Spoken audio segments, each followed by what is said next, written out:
Hi hello ಎಲ್ಲರಿಗೂ ನಮಸ್ಕಾರ. Welcome back to our YouTube channel.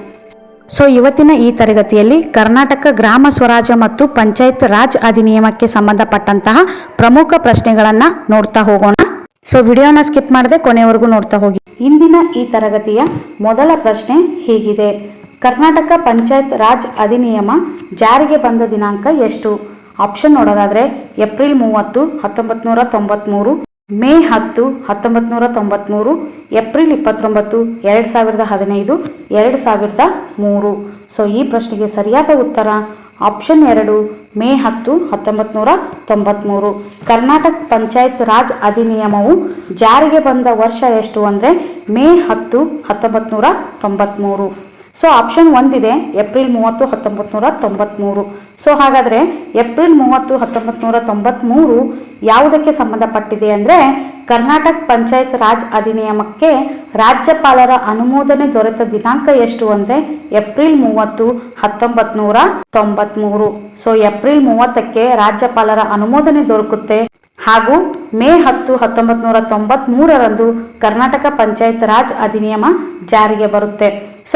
Karnataka panchayat Raj ಅಧಿನಿಯಮ ಜಾರಿಗೆ ಬಂದಾಗ ಇದ್ದಂತಹ ರಾಜ್ಯಪಾಲರು ಯಾರು ಅಂತ ಹೇಳಿ ಪ್ರಶ್ನೆ ಬರ್ಬೋದು. ಕರ್ನಾಟಕ ಪಂಚಾಯತ್ ರಾಜ್ ಅಧಿನಿಯಮ 93 ಜಾರಿಗೆ ಬಂದಾಗ ಇದ್ದಂತಹ ರಾಜ್ಯಪಾಲರು ಯಾರು ಅಂದ್ರೆ ಖುರ್ಷಿದ್ ಆಲಂ ಖಾನ್. ಯಾರು ಅಂದ್ರೆ ಖುರ್ಷಿದ್ ಆಲಂ ಖಾನ್. ಇನ್ನು 1993 ಜಾರಿಗೆ ತಂದಂತಹ ಮುಖ್ಯಮಂತ್ರಿ ಯಾರು ಅಂದ್ರೆ ಕರ್ನಾಟಕ ಪಂಚಾಯತ್ ರಾಜ್ ಅಧಿನಿಯಮ 1993 ಜಾರಿಗೆ ತಂದಂತಹ ಮುಖ್ಯಮಂತ್ರಿ ಯಾರು ಅಂತಲೂ ಕೂಡ ಪ್ರಶ್ನೆ ಬರ್ಬೋದು. ಯಾರು ಅಂದ್ರೆ ಎಂ ವೀರಪ್ಪ ಮೊಯ್ಲಿ. ಎಂ ವೀರಪ್ಪ ಮೊಯ್ಲಿ ಅವರು ಆಗಿನ ಮುಖ್ಯಮಂತ್ರಿ ಆಗಿದ್ರು. ಕರ್ನಾಟಕ ಪಂಚಾಯತ್ ರಾಜ್ ಅಧಿನಿಯಮ 93 ಜಾರಿಗೆ ತಂದ ಮುಖ್ಯಮಂತ್ರಿ ಯಾರು ಅಂದ್ರೆ ಎಂ ವೀರಪ್ಪ ಮೊಯ್ಲಿ. ಇನ್ನು ಕರ್ನಾಟಕ ಪಂಚಾಯತ್ ರಾಜ್ ಅಧಿನಿಯಮವು ಜಾರಿಗೆ ಬಂದಾಗ ಇದ್ದಂತಹ ಗ್ರಾಮೀಣಾಭಿವೃದ್ಧಿ ಮತ್ತು ಪಂಚಾಯತ್ ರಾಜ್ ಸಚಿವರು ಯಾರು ಅಂತಲೂ ಕೂಡ ಪ್ರಶ್ನೆ ಕೇಳ್ಬೋದು. ಕರ್ನಾಟಕ ಪಂಚಾಯತ್ ರಾಜ್ ಅಧಿನಿಯಮ ಜಾರಿಗೆ ಬಂದಾಗ ಗ್ರಾಮೀಣಾಭಿವೃದ್ಧಿ ಮತ್ತು ಪಂಚಾಯತ್ ರಾಜ್ ಸಚಿವರು ಯಾರಾಗಿದ್ರು ಅಂದ್ರೆ ಎಂ.ವೈ. ಗೋರ್ಪಡೆ ಅವರು ಆಗಿದ್ರು. ಯಾರು ಅಂದ್ರೆ ಎಂ.ವೈ. ಗೋರ್ಪಡೆ ಅವರು. ಇನ್ನು ಈ ಕರ್ನಾಟಕ ಪಂಚಾಯತ್ ರಾಜ್ ಕಾಯ್ದೆ ಮೂಲ ಅಧಿನಿಯಮವು ಹೊಂದಿರುವಂತಹ ಒಟ್ಟು ಅಧ್ಯಾಯಗಳು ಎಷ್ಟು ಅನ್ನೋದು ಕೂಡ ಪ್ರಶ್ನೆ ಬರ್ಬೋದು. ಕರ್ನಾಟಕ ಪಂಚಾಯತ್ ರಾಜ್ ಕಾಯ್ದೆ ಮೂಲ ಅಧಿನಿಯಮವು ಹೊಂದಿರುವ ಒಟ್ಟು ಅಧ್ಯಾಯಗಳು ಎಷ್ಟು ಅಂದ್ರೆ 18 ಅಧ್ಯಾಯಗಳು. 18 ಅಧ್ಯಾಯಗಳು, 321 ಪ್ರಕರಣಗಳು ಹಾಗೂ 4 ಅನುಸೂಚಿಗಳನ್ನು ಒಳಗೊಂಡಿದೆ. ಈ ಪ್ರಶ್ನೆಗೆ ಸಂಬಂಧಪಟ್ಟಂತೆ ಮಾಹಿತಿ ನೋಡೋದಾದ್ರೆ ಕರ್ನಾಟಕ ಪಂಚಾಯತ್ ರಾಜ್ ಅಧಿನಿಯಮ ಜಾರಿಗೆ ಬಂದ ದಿನಾಂಕ ಮೇ 10, 1993. ಇನ್ನು ರಾಜ್ಯಪಾಲರ ಅನುಮೋದನೆ ದೊರೆತಂತ ದಿನಾಂಕ ಏಪ್ರಿಲ್ 30, 1993. ಈ ಕರ್ನಾಟಕ ಪಂಚಾಯತ್ ರಾಜ್ ಅಧಿನಿಯಮ ಜಾರಿಗೆ ಬಂದಾಗ ಇದ್ದಂತಹ ರಾಜ್ಯಪಾಲರು ಯಾರು ಅಂದ್ರೆ ಖುರ್ಷಿದ್ ಆಲಂ ಖಾನ್. ಇನ್ನು ಮುಖ್ಯಮಂತ್ರಿ ಯಾರು ಅಂದ್ರೆ ಎಂ ವೀರಪ್ಪ ಮೊಯ್ಲಿ. ಇನ್ನು ಗ್ರಾಮೀಣಾಭಿವೃದ್ಧಿ ಮತ್ತು ಪಂಚಾಯತ್ ರಾಜ್ ಸಚಿವರು ಯಾರು ಅಂದ್ರೆ ಎಂ.ವೈ. ಗೋರ್ಪಡೆ ಅವರು. ಎರಡನೇ ಪ್ರಶ್ನೆ: 1993 ಕಾಯ್ದೆಯನ್ನ ಏನೆಂದು ಕರೆಯಲಾಗುತ್ತದೆ? ಆಪ್ಷನ್ ನೋಡೋದಾದ್ರೆ ಗ್ರಾಮ ಪಂಚಾಯತ್ ಕಾಯ್ದೆ, ಗ್ರಾಮ ಸ್ವರಾಜ್ ಕಾಯ್ದೆ, ಕರ್ನಾಟಕ ಗ್ರಾಮ ಸ್ವರಾಜ್ ಮತ್ತು ಪಂಚಾಯತ್ ರಾಜ್ ಅಧಿನಿಯಮ ಯಾವುದೂ ಅಲ್ಲ. ಈ ಪ್ರಶ್ನೆಗೆ ಸರಿಯಾದ ಉತ್ತರ ಆಪ್ಷನ್ 3 ಸರಿಯಾದ ಉತ್ತರವಾಗಿದೆ. 1993 ಕಾಯ್ದೆಯನ್ನ ಕರ್ನಾಟಕ ಗ್ರಾಮ ಸ್ವರಾಜ್ ಮತ್ತು ಪಂಚಾಯತ್ ರಾಜ್ ಅಧಿನಿಯಮ ಎಂದು ಕರೆಯಲಾಯಿತು. ಕರ್ನಾಟಕ ಪಂಚಾಯತ್ ರಾಜ್ ಅಧಿನಿಯಮ 93 ಇದು ಎರಡನೇ ತಿದ್ದುಪಡಿಯ ಮೂಲಕ 2015ರಲ್ಲಿ ಎರಡನೇ ತಿದ್ದುಪಡಿಯ ಮೂಲಕ 2015ರಲ್ಲಿ ಈ ಕಾಯ್ದೆಯನ್ನ ಕರ್ನಾಟಕ ಗ್ರಾಮ ಸ್ವರಾಜ್ಯ ಮತ್ತು ಪಂಚಾಯತ್ ರಾಜ್ ಅಧಿನಿಯಮ 1993 ಎಂದು ಕರೆಯಬೇಕು ಎಂದು ಬದಲಾವಣೆ ಮಾಡಲಾಯಿತು. ಎಷ್ಟರಲ್ಲಿ ಬದಲಾವಣೆ ಮಾಡಲಾಯಿತು ಅಂದ್ರೆ 2015ರಲ್ಲಿ. ಎಷ್ಟನೇ ತಿದ್ದುಪಡಿಯ ಮೂಲಕ ಅಂದ್ರೆ ಎರಡನೇ ತಿದ್ದುಪಡಿಯ ಮೂಲಕ ಕರ್ನಾಟಕ ಪಂಚಾಯತ್ ರಾಜ್ ಅಧಿನಿಯಮವನ್ನ ಕರ್ನಾಟಕ ಗ್ರಾಮ ಸ್ವರಾಜ್ಯ ಮತ್ತು ಪಂಚಾಯತ್ ರಾಜ್ ಅಧಿನಿಯಮ ಅಂತೇಳಿ ಬದಲಾವಣೆ ಮಾಡಲಾಯಿತು. ನೆಕ್ಸ್ಟ್ ಪ್ರಶ್ನೆ, ಮೂರನೇ ಪ್ರಶ್ನೆ: 1993 ಕಾಯ್ದೆ ಪ್ರಕಾರ ಎಷ್ಟು ಪದಗಳನ್ನು ವಿವರಿಸಲಾಗಿದೆ? ಆಪ್ಷನ್ ನೋಡೋದಾದ್ರೆ 40, 41, 42, 43. ಈ ಪ್ರಶ್ನೆಗೆ ಸರಿಯಾದ ಉತ್ತರ ಆಪ್ಷನ್ 4 43. 1993 ಕಾಯ್ದೆ ಪ್ರಕಾರ 43 ಪದಗಳನ್ನು ವಿವರಿಸಲಾಗಿದೆ. ಹಾಗಾದರೆ ಅವು 43 ಪದಗಳು ಯಾವುವು ಅನ್ನೋದು ಕೂಡ ಪ್ರಶ್ನೆ ಬರ್ಬೋದು. ಯಾಕೆಂದರೆ ಇತ್ತೀಚಿನ ದಿನಮಾನಗಳಲ್ಲಿ ಈ ಕೆಳಗೆ 4 ಆಪ್ಷನ್ಗಳನ್ನು ಕೊಟ್ಟು ಇದರಲ್ಲಿ 93ರ ಕಾಯ್ದೆ ಪ್ರಕಾರ ಯಾವ ಪದ ಇದರಲ್ಲಿ ಇಲ್ಲ ಅಂತಲೂ ಕೂಡ ಕೇಳ್ಬೋದು. ಹಾಗಾಗಿ ಆ 43 ಪದಗಳನ್ನು ಒಂದ್ಸಾರಿ ನೋಡ್ತಾ ಹೋಗೋಣ. ಮೊದಲನೇ ಪದ ಯಾವುದು ಅಂದರೆ ಅಸಿಸ್ಟೆಂಟ್ ಕಮಿಷನರ್, ಎರಡನೇ ಪದ ಹಿಂದುಳಿದ ವರ್ಗಗಳು, 3 ಕಟ್ಟಡ, ವ್ಯವಹಾರ, ಆಕಸ್ಮಿಕ ಖಾಲಿ ಸ್ಥಾನ, ಮುಖ್ಯ ಕಾರ್ಯನಿರ್ವಾಹಕ ಅಧಿಕಾರಿ ಹಾಗೂ ಕಮಿಷನರ್, ಕಂಪನಿ, ಡೆಪ್ಯೂಟಿ ಕಮಿಷನರ್, ಜಿಲ್ಲೆ, ಯಾವುದೇ ಕಟ್ಟಡ ನಿರ್ಮಾಣ ಅಥವಾ ಪುನರ್ನಿರ್ಮಾಣ, ವಿಸ್ತರಣೆ, ಕಾರ್ಯನಿರ್ವಾಹಕ ಅಧಿಕಾರಿ ಹಾಗೂ ಕಾರ್ಖಾನೆ, ಸರ್ಕಾರ, ಗ್ರಾಮ ಪಂಚಾಯಿತಿ, ಆರೋಗ್ಯ ಅಧಿಕಾರಿ, ಗ್ರಾಮ ಸಭಾ, ಸಾಂಕ್ರಾಮಿಕ ರೋಗ, ಭೂ ಕಂದಾಯ, ಪಾಯಿಖಾನೆ ಮನೆ, ಸ್ಥಳೀಯ ಪ್ರಾಧಿಕಾರ, ಮಾರುಕಟ್ಟೆ, ಉಪದ್ರವ, ಅಪಾಯಕಾರಿ ವ್ಯಾಪಾರ, ಅನುಭವಧಾರ, ಮಾಲೀಕ, ಅಸಹ್ಯಕರ ವಸ್ತು, ಪಂಚಾಯಿತಿ ಪ್ರದೇಶ, ಜನಸಂಖ್ಯೆ, ಖಾಸಗಿ ಮಾರುಕಟ್ಟೆ, ಸಾರ್ವಜನಿಕ ಮಾರುಕಟ್ಟೆ, ಸಾರ್ವಜನಿಕ ಸ್ಥಳ, ಸಾರ್ವಜನಿಕ ಬೀದಿ, ಅನುಸೂಚಿ, ಅನುಸೂಚಿತ ಜಾತಿಗಳು ಮತ್ತು ಅನುಸೂಚಿತ ಪಂಗಡಗಳು, ಕಾರ್ಯದರ್ಶಿ, ಬೀದಿ, ತಾಲೂಕು, ತಾಲೂಕು ಪಂಚಾಯಿತಿ, ತಹಸೀಲ್ದಾರ್, ವಾಹನ ಹಾಗೂ ಗ್ರಾಮ ಹಾಗೂ ಜಿಲ್ಲಾ ಪಂಚಾಯಿತಿ. ಈ ರೀತಿ 1993ರ ಕಾಯ್ದೆ ಪ್ರಕಾರ 43 ಪದಗಳನ್ನು ವಿವರಿಸಲಾಗಿದೆ ಅಂತಲೇ ಹೇಳ್ಬೋದು. 4ನೇ ಪ್ರಶ್ನೆ, ಕರ್ನಾಟಕ ಗ್ರಾಮ ಸ್ವರಾಜ್ಯ ಮತ್ತು ಪಂಚಾಯತ್ ರಾಜ್ ಅಧಿನಿಯಮಕ್ಕೆ ಸಂಬಂಧಿಸಿದಂತೆ ಆಪ್ಷನ್ ನೋಡೋದಾದ್ರೆ 1993ರ ಏಪ್ರಿಲ್ 30ನೇ ದಿನಾಂಕದಂದು ಕರ್ನಾಟಕ ರಾಜ್ಯ ಪತ್ರದ ವಿಶೇಷ ಸಂಚಿಕೆಯಲ್ಲಿ ಮೊದಲು ಪ್ರಕಟಿಸಲಾಯಿತು. ಇನ್ನು ಆಪ್ಷನ್ 2 1993ರ ಏಪ್ರಿಲ್ 30ನೇ ದಿನಾಂಕದಂದು ರಾಜ್ಯಪಾಲರು ಅನುಮೋದನೆಯನ್ನ ಪಡೆಯಲಾಗಿದೆ. ಸೊ ಆಪ್ಷನ್ ನೋಡೋದಾದ್ರೆ 1 ಮಾತ್ರ ಸರಿ, 2 ಮಾತ್ರ ಸರಿ, 1 ಮತ್ತು 2 ಸರಿ, 4ನೇ ಆಪ್ಷನು 1 ಅಥವಾ 2 ಅಲ್ಲ. ಸೊ ಈ ಪ್ರಶ್ನೆಗೆ ಸರಿ ಉತ್ತರ ಯಾವುದು ಅಂದ್ರೆ 1 ಮತ್ತು 2 ಸರಿ. ಸೊ 1993ರ ಏಪ್ರಿಲ್ 30ನೇ ದಿನಾಂಕದಂದು ಕರ್ನಾಟಕ ರಾಜ್ಯ ಪತ್ರದ ವಿಶೇಷ ಸಂಚಿಕೆಯಲ್ಲಿ ಮೊದಲು ಪ್ರಕಟಿಸಲಾಯಿತು, ಇದು ಸರಿಯಾಗಿದೆ. ಹಾಗೂ 1993ರ ಏಪ್ರಿಲ್ 30ನೇ ದಿನಾಂಕದಂದು ರಾಜ್ಯಪಾಲರು ಅನುಮೋದನೆ ಪಡೆಯಲಾಗಿದೆ.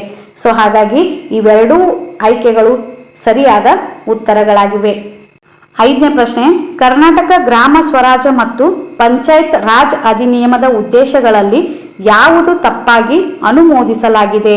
ಆಪ್ಷನ್ ನೋಡೋದಾದ್ರೆ 73ನೇ ತಿದ್ದುಪಡಿಯ ಉದ್ದೇಶವನ್ನ ಈಡೇರಿಸುವುದಕ್ಕಾಗಿ, ಆಪ್ಷನ್ 2 ಗ್ರಾಮ, ತಾಲೂಕು ಮತ್ತು ಜಿಲ್ಲಾ ಹಂತಗಳಲ್ಲಿ ಪಂಚಾಯತ್ ರಾಜ್ ವ್ಯವಸ್ಥೆಯನ್ನ ಸ್ಥಾಪಿಸುವುದಕ್ಕಾಗಿ, ಗ್ರಾಮೀಣ ಅಭಿವೃದ್ಧಿ ಕಾರ್ಯಕ್ರಮಗಳನ್ನು ಪರಿಣಾಮಕಾರಿಯಾಗಿ ಅನುಷ್ಠಾನಗೊಳಿಸುವುದಕ್ಕಾಗಿ, ಹಾಗೂ ಆಪ್ಷನ್ 4 ಮೇಲಿನ ಎಲ್ಲವೂ ಸರಿ.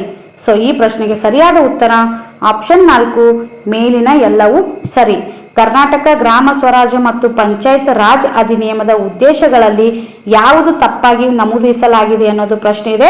ಸೊ ಈ ಕೊಟ್ಟಂತ ಆಪ್ಷನ್ ನಲ್ಲಿ 3 ಕೂಡ ಸರಿಯಾದ ಉತ್ತರಗಳಾಗಿವೆ. 73ನೇ ತಿದ್ದುಪಡಿಯ ಉದ್ದೇಶವನ್ನ ಈಡೇರಿಸುವುದಕ್ಕಾಗಿ ಹಾಗೂ ಗ್ರಾಮ, ತಾಲೂಕು, ಜಿಲ್ಲಾ ಹಂತಗಳಲ್ಲಿ ಪಂಚಾಯತ್ ರಾಜ್ ವ್ಯವಸ್ಥೆನ ಸ್ಥಾಪಿಸುವುದಕ್ಕಾಗಿ ಹಾಗೂ ಗ್ರಾಮೀಣ ಅಭಿವೃದ್ಧಿ ಕಾರ್ಯಕ್ರಮಗಳನ್ನು ಪರಿಣಾಮಕಾರಿಯಾಗಿ ಅನುಷ್ಠಾನಗೊಳಿಸುವುದಕ್ಕಾಗಿ ಕರ್ನಾಟಕ ಗ್ರಾಮ ಸ್ವರಾಜ್ಯ ಮತ್ತು ಪಂಚಾಯತ್ ರಾಜ್ ಅಧಿನಿಯಮದ ಉದ್ದೇಶಗಳಾಗಿವೆ ಅಂತಾನೆ ಹೇಳ್ಬೋದು.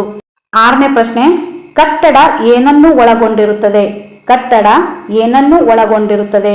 ಆಪ್ಷನ್ ನೋಡೋದಾದ್ರೆ ಮನೆ, ಅಂಗಡಿ, ವರಂಡ, ಗುಡಿಸಲು. ಆಪ್ಷನ್ 2 ಜಗಲಿ, ಬೇಲಿ, ಮನೆ, ಶೆಡ್.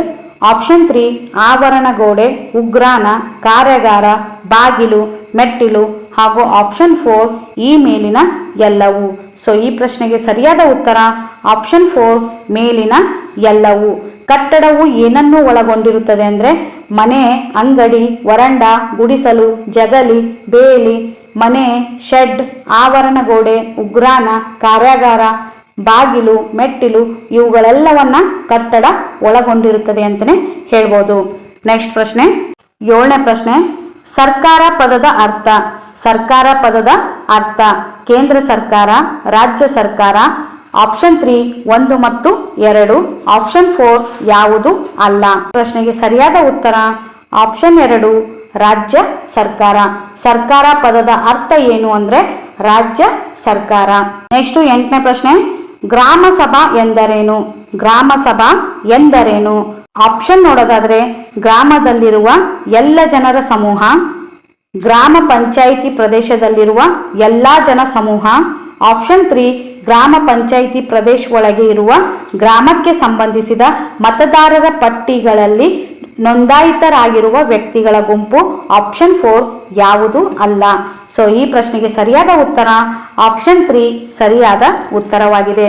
ಗ್ರಾಮ ಸಭಾ ಎಂದರೇನು ಅಂದ್ರೆ ಗ್ರಾಮ ಪಂಚಾಯಿತಿ ಪ್ರದೇಶ ಒಳಗೆ ಇರುವ ಗ್ರಾಮಕ್ಕೆ ಸಂಬಂಧಿಸಿದ ಮತದಾರರ ಪಟ್ಟಿಗಳಲ್ಲಿ ನೋಂದಾಯಿತರಾಗಿರುವಂತಹ ವ್ಯಕ್ತಿಗಳ ಗುಂಪಿಗೆ ನಾವು ಗ್ರಾಮ ಸಭಾ ಅಂತ ಹೇಳಿ ಕರೆಯುತ್ತೇವೆ. ನೆಕ್ಸ್ಟ್ ಪ್ರಶ್ನೆ 9ನೇ ಪ್ರಶ್ನೆ, ಈ ಕೆಳಗೆ ಕೊಟ್ಟಿರುವ ವಾಕ್ಯದಲ್ಲಿ ಯಾವುದು ಸರಿಯಾಗಿದೆ? ಆಪ್ಷನ್ ನೋಡೋದಾದ್ರೆ ಜನವಸತಿ ಎಂದರೆ ಗ್ರಾಮದ ಪರಿಮಿತಿ ಹೊರಗೆ ಇರುವ 100 ರಿಂದ 350 ಜನರ ಒಂದು ಸಮೂಹ. ಆಪ್ಷನ್ 2 ಜನವಸತಿ ಸಭಾ ಎಂದರೆ ಗ್ರಾಮ ಪಂಚಾಯಿತಿ ಪ್ರದೇಶ ಒಳಗೆ ಇರುವ ಜನವಸತಿ ಸಂಬಂಧಿಸಿದ ಮತದಾರರ ಪಟ್ಟಿಗಳಲ್ಲಿ ನೋಂದಾಯಿತರಾಗಿರುವಂತಹ ವ್ಯಕ್ತಿಗಳ ಗುಂಪು. ಇನ್ನು ಆಪ್ಷನ್ ನೋಡೋದಾದ್ರೆ 1 ಮಾತ್ರ ಸರಿ, 1 ಮತ್ತು 2 ಸರಿ, 2 ತಪ್ಪು, ಯಾವುದು ಸರಿ ಇಲ್ಲ. ಸೊ ಈ ಪ್ರಶ್ನೆಗೆ ಸರಿ ಉತ್ತರ ನೋಡೋದಾದ್ರೆ ಆಪ್ಷನ್ 2 1 ಮತ್ತು 2 ಸರಿ. ಸೊ ಈ ಕೆಳಗೆ ಕೊಟ್ಟಿರುವಂತಹ ವಾಕ್ಯದಲ್ಲಿ ಯಾವುದು ಸರಿಯಾಗಿದೆ ಅನ್ನೋದು ಪ್ರಶ್ನೆ ಇದೆ. ಸೊ ಜನವಸತಿ ಎಂದರೆ ಗ್ರಾಮದ ಪರಿಮಿತಿ ಹೊರಗೆ ಇರುವ 100 ರಿಂದ 350 ಜನರ ಒಂದು ಸಮೂಹ, ಇದು ಕೂಡ ಸರಿಯಾಗಿದೆ. ಹಾಗೂ ಜನವಸತಿ ಸಭಾ ಎಂದರೆ ಗ್ರಾಮ ಪಂಚಾಯಿತಿ ಪ್ರದೇಶ ಒಳಗೆ ಇರುವ ಜನವಸತಿ ಸಂಬಂಧಿಸಿದ ಮತದಾರರ ಪಟ್ಟಿಯಲ್ಲಿ ನೋಂದಾಯಿತರಾಗಿರುವಂತಹ ವ್ಯಕ್ತಿಗಳ ಗುಂಪು. ಸೊ ಇವೆರಡೂ ಆಪ್ಷನ್ಗಳು ಸರಿಯಾಗಿವೆ. 10ನೇ ಪ್ರಶ್ನೆ, ಅಧ್ಯಾಯ 1 ಏನನ್ನು ವಿವರಿಸುತ್ತದೆ? ಅಧ್ಯಾಯ 1 ಏನನ್ನು ವಿವರಿಸುತ್ತದೆ? ಆಪ್ಷನ್ ನೋಡೋದಾದ್ರೆ ಚಿಕ್ಕ ಹೆಸರು, ಪ್ರಾರಂಭ, ಪದಗಳ ಅರ್ಥ, ವಿವರಣೆ ಹಾಗೂ ಮೇಲಿನ ಎಲ್ಲವೂ. ಸೊ ಈ ಪ್ರಶ್ನೆಗೆ ಸರಿಯಾದ ಉತ್ತರ ಆಪ್ಷನ್ 4 ಮೇಲಿನ ಎಲ್ಲವೂ. ಅಧ್ಯಾಯ 1 ಏನನ್ನು ವಿವರಿಸುತ್ತದೆ ಅಂದ್ರೆ ಚಿಕ್ಕ ಹೆಸರು, ಪ್ರಾರಂಭ ಹಾಗೂ ಅರ್ಥ, ವಿವರಣೆ ಇವುಗಳನ್ನ ಅಧ್ಯಾಯ 1 ವಿವರಿಸುತ್ತದೆ. ನೆಕ್ಸ್ಟ್ 11ನೇ ಪ್ರಶ್ನೆ, ಈ ಕೆಳಗೆ ಕೊಟ್ಟಿರುವ ವಾಕ್ಯದಲ್ಲಿ ಯಾವುದು ಸರಿಯಾಗಿದೆ? ಆಪ್ಷನ್ ನೋಡೋದಾದ್ರೆ ವಾರ್ಡ್ ಎಂದರೆ ಗ್ರಾಮ ಪಂಚಾಯಿತಿಗೆ ಚುನಾವಣೆಗಳನ್ನ ನಡೆಸುವ ಉದ್ದೇಶಕ್ಕಾಗಿ ಗ್ರಾಮ ಪಂಚಾಯಿತಿಯ ಒಳಗೆ ಗಡಿ ಗುರುತು ಮಾಡಿರುವಂತಹ ಚುನಾವಣೆ ಕ್ಷೇತ್ರ. ಆಪ್ಷನ್ 2 ವಾರ್ಡ್ ಸಭಾ ಎಂದರೆ ಪ್ರತಿಯೊಂದು ಗ್ರಾಮ ಪಂಚಾಯಿತಿಯ ಚುನಾವಣೆ ಕ್ಷೇತ್ರದ ಮತದಾರರ ಪಟ್ಟಿಯಲ್ಲಿ ಮತದಾರರಿಗೆ ನೋಂದಾಯಿತರಿರುವಂತಹ ವ್ಯಕ್ತಿಗಳ ಗುಂಪು. ಸೊ ಆಪ್ಷನ್ ನೋಡೋದಾದ್ರೆ 1 ಮಾತ್ರ ಸರಿ, 1 ಮತ್ತು 2 ಸರಿ, 2 ತಪ್ಪು, ಯಾವುದು ಸರಿ ಇಲ್ಲ. ಸೊ ಈ ಪ್ರಶ್ನೆಗೆ ಸರಿಯಾದ ಉತ್ತರ ಆಪ್ಷನ್ 2 1 ಮತ್ತು 2 ಸರಿ. ಸೊ ವಾರ್ಡ್ ಎಂದರೆ ಗ್ರಾಮ ಪಂಚಾಯಿತಿಯ ಚುನಾವಣೆಗಳನ್ನು ನಡೆಸುವ ಉದ್ದೇಶಕ್ಕಾಗಿ ಗ್ರಾಮ ಪಂಚಾಯಿತಿಯ ಒಳಗೆ ಗಡಿ ಗುರುತು ಮಾಡಿರುವಂತಹ ಚುನಾವಣಾ ಕ್ಷೇತ್ರಕ್ಕೆ ನಾವು ವಾರ್ಡ್ ಎಂದು ಕರೆಯಲಾಗುತ್ತದೆ. ಇನ್ನು ವಾರ್ಡ್ ಸಭಾ ಎಂದರೆ ಪ್ರತಿಯೊಂದು ಗ್ರಾಮ ಪಂಚಾಯಿತಿಯ ಚುನಾವಣೆ ಕ್ಷೇತ್ರದ ಮತದಾರರ ಪಟ್ಟಿಯಲ್ಲಿ ಮತದಾರರಾಗಿ ನೋಂದಾಯಿತರಾದಂತಹ ವ್ಯಕ್ತಿಗಳ ಗುಂಪಿಗೆ ನಾವು ವಾರ್ಡ್ ಸಭಾ ಎಂದು ಕರೆಯಲಾಗುತ್ತದೆ. ಹಾಗಾಗಿ ಈ ಪ್ರಶ್ನೆಗೆ ಸರಿ ಉತ್ತರ ಯಾವುದು ಅಂದ್ರೆ ಎರಡೂ ಆಯ್ಕೆಗಳು ಕೂಡ ಸರಿಯಾದ ಉತ್ತರವಾಗಿದೆ. ಸೊ ಇದಾಗಿತ್ತು ಇಂದಿನ ತರಗತಿ. ಈ ತರಗತಿಯಲ್ಲಿ ಕರ್ನಾಟಕ ಗ್ರಾಮ ಸ್ವರಾಜ್ಯ ಮತ್ತು ಪಂಚಾಯತ್ ರಾಜ್ ಅಧಿನಿಯಮದ ಕುರಿತು ಪ್ರಮುಖ 11 ಪ್ರಶ್ನೆಗಳನ್ನ ಇವತ್ತಿನ ಈ ತರಗತಿಯಲ್ಲಿ ಸಾಲ್ವ್ ಮಾಡ್ತಾ ಬಂದೆನು. ಸೊ ಈ ತರಗತಿ ಖಂಡಿತ ನಿಮಗೆ ಇಷ್ಟವಾಗಿದೆ ಅಂತ ಹೇಳಿ ಭಾವಿಸ್ತಾ ಇದ್ದೀನಿ. ಸೊ ಈ ತರಗತಿ ಇಷ್ಟವಾಗಿತ್ತು ಅಂದ್ರೆ ಪ್ಲೀಸ್ ಲೈಕ್ ಮಾಡಿ, ಶೇರ್ ಮಾಡಿ ಹಾಗೂ ತಪ್ಪದೆ ಸಬ್ಸ್ಕ್ರೈಬ್ ಮಾಡ್ಕೊಳ್ಳಿ. ಸೊ ಮುಂದಿನ ತರಗತಿಯಲ್ಲಿ ಇನ್ನೂ ಹೆಚ್ಚು ಪ್ರಶ್ನೆಗಳನ್ನು ತೆಗೆದುಕೊಂಡು ಬಂದು ಸಾಲ್ವ್ ಮಾಡ್ತಾ ಹೋಗ್ತೀನಿ. ಸೊ ಇಲ್ಲಿಗೆ ಈ ತರಗತಿಯನ್ನು ಎಂಡ್ ಮಾಡ್ತಾ ಇದ್ದೀನಿ. ಈ ತರಗತಿಯನ್ನು ವೀಕ್ಷಣೆ ಮಾಡಿದ ತಮಗೆಲ್ಲರಿಗೂ ಥ್ಯಾಂಕ್ ಯು ಸೋ ಮಚ್.